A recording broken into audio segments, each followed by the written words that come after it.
Are you new to the painting world? Well, if you are, you're in the right place because we're going to teach you everything you need to know so you can paint like a pro using sealers, base coats, and clear coats in 5 minutes or less.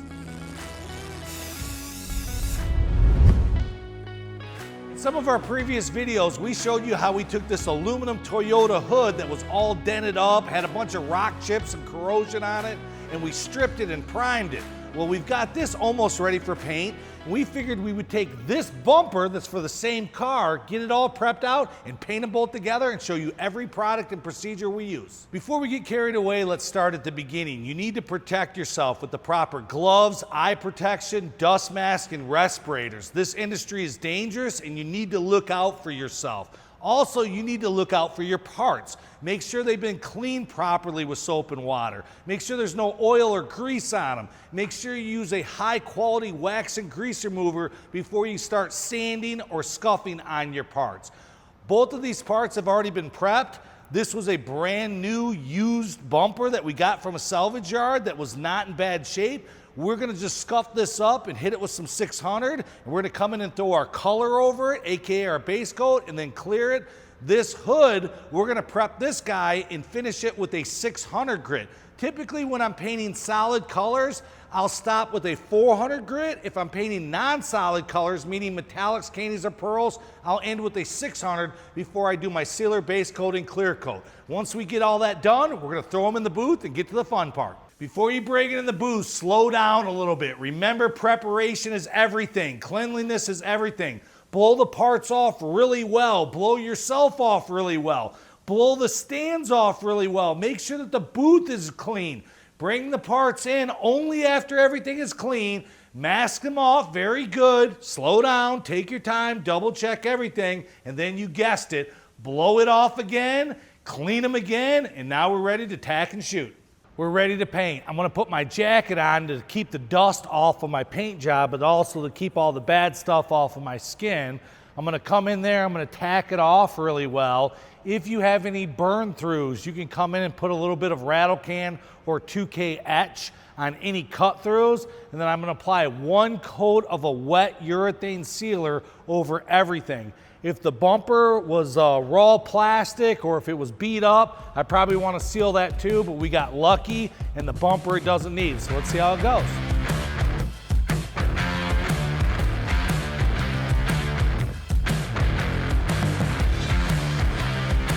We got our 1 coat of sealer on and we applied it wet. We're gonna wait what they call a flash time. Usually that's 5-10 minutes, but definitely look at the technical data sheet because every sealer is a little bit different. We're gonna move on to now our color coat, AKA our base coat. We're gonna put a coat on, wait the appropriate flash time, and we're gonna keep doing that till we achieve coverage.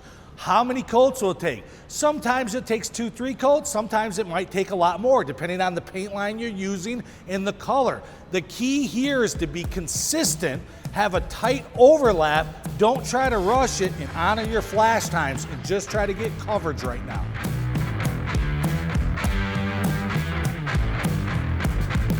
If you want to know what guns we're using and what setups we're using, I'll walk you through everything. Obviously, here's my little Milwaukee light that I used today. The sealer gun, I used the SATA Jet 100B. It has a 1.4 tip. We shot around 25 PSI. With my base, I used my SATA 5500 HVLP. It is a 1.3 tip. I shot around 22 PSI. And then for clear, I used the SATA 5500 with a 1.3 tip, and I like 29 PSI.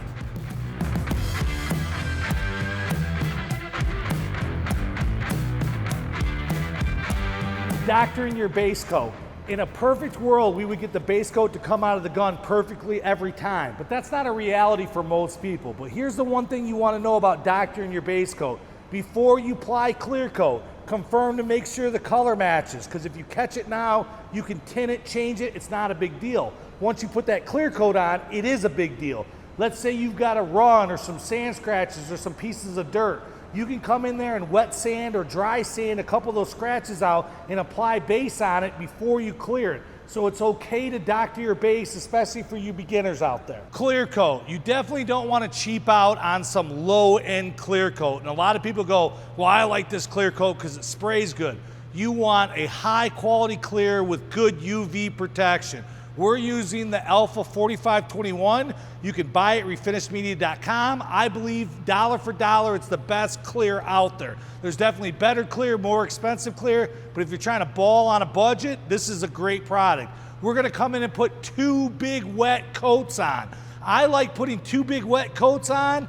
If you're scared, especially like a complicated bumper, we'll put a light coat on for coat 1 so you're less likely to run it. But the second coat, you have to hammer it on. If you're doing show cars, you can put more coats on. If you want to learn how to wet sand and wheel, you can check out this video right here. It'll walk you through all the processes. Hopefully you learned a lot from this video. Hopefully you like and follow our channel. We have over 50 full-length videos on our YouTube channel. From all of us at Refinish Media, until the next time.